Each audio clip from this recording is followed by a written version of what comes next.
Obviously, not the result you guys wanted against Carlton, but it felt like, again, a really good performance, a step in the right direction. What were your key takeaways from the game?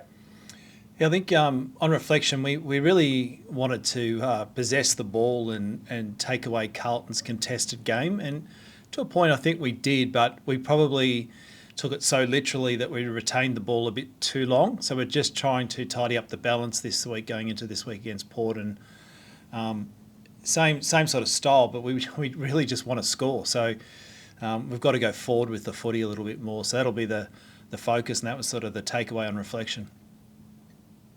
You kind of mentioned it there, but it did feel like you had all that possession. And what's the next step to being able to take it forward, like you said, and finding those sort of incisive inside 50 entries? Yeah, it's the balance between team defence and team offence. So we have a structure that we play for team defence, which we're learning to turn that into offence, and it just takes time, mate. It's one of those things that I don't mind when you look behind the goals and you see our shape and you go, wow, that looks good. But then it's so defensive that all you're doing is intercepting the ball, creating a turnover, but the mechanism to then get the ball to go forward, it's learning when to go quick and learning when to go slow. And at the moment, we default to going slow too much.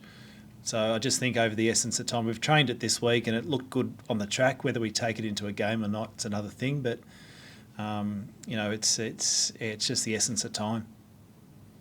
Obviously, Beck was very impressive up forward again, had that mark of the year contender and a handful of goals. I mean, we're seeing her progression, that she's finding a way to influence games more regularly. Has that been something that, as a coaching staff, you've been trying to work on her with? Yeah, the consistency's one of her things from last year, one of her takeaways from last year.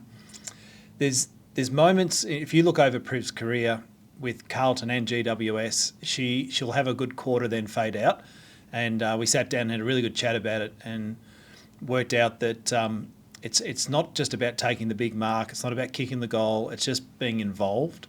So we have a little bit of an indicator with her where we keep that it could be a tackle, it could be a spoil, it could be bringing the ball to ground, or it could be a mark or a goal. And she's now sort of realised that it's the involvements in the game of football that we're more concerned about. So possession disposals are irrelevant. It's those involvements that we track, and I think she's only missed out in 2 quarters so far this year, and that's a pretty good effort from a player that, by her own admission, has always struggled to find the consistency in a game.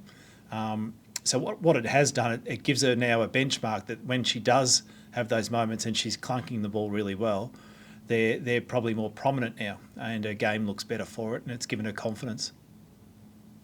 As you mentioned, Port Adelaide this weekend. Is this a game that you circled early on when the fixture came out to go, look, it was probably one of our more disappointing ones in that inaugural season, that if we can have a really good showing this weekend, that it's a really good measure of our progress and the steps we've made since that first season? Yeah, absolutely. And I think any of the teams that we repeat against, we want to, we penciled those ones in, GWS, the other one obviously. You want to see where you are compared to last year, and this will give us another great indication. It was our first travel trip last year. There were a lot of things, but you've got to also remember Port played really well that day. That was a wet day, and their contested ball was great. They moved the ball well. So we're up against it right from the start, to be honest. The crowd got involved. So it was a really hard day, but a lot of that credit has to go to Port, and I think Port will be the same. They're on the back foot now, and I know Lauren Arnell very well, coached her at Carlton, and I know how resilient she is, so she'll have them fired up for this game, so we have to get off to a good start this week. Considering halfway through the season now, and that you really won just the one win outside the top 8, is there a desire to really push on and try and make that finals a bit of a goal for the rest of the season, or are you really focused on that long-term development of this team and going, look, as long as the performance week by week are improving, that's the main focus? Yeah, I think a little bit of both. I'm not afraid to talk about where we are on the ladder, and I think it's healthy to talk about finals. If you're within reach of the finals halfway through the year, you should be aiming for it. And I think it's a great pressure. Pressure's a privilege, and I just feel that the group have developed so well, even with things like selection and the way we give feedback and taking feedback and then acting on it. All those areas we've grown in, so there's no problem talking about it. And it's a fact. We've got a group of players that I'm sure they look at the fixture. So they've probably penciled in different games for different reasons that are remaining, and I think we're right in it. So it's just a matter of knocking these games over as we go.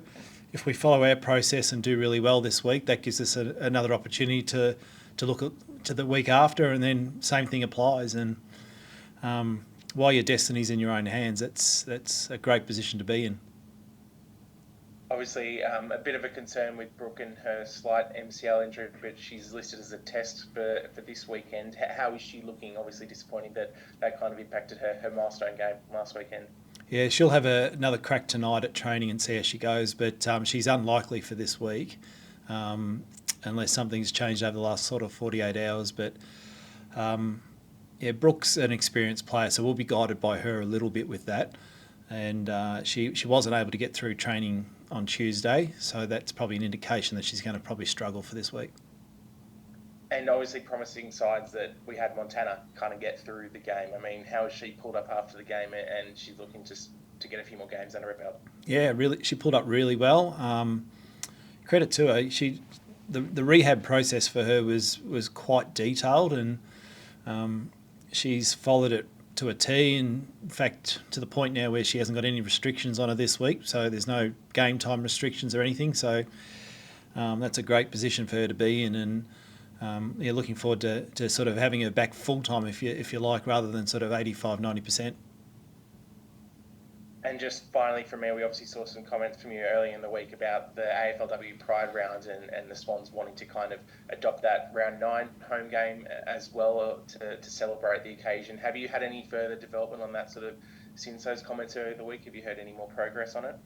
Yeah, to the AFL's credit, we'll be able to do that on round 9. We won't have the arcs painted, but we'll be able to celebrate it, and that's a great thing. And then we also get a chance the week after as well in round 10, so 2 in a row, which is amazing.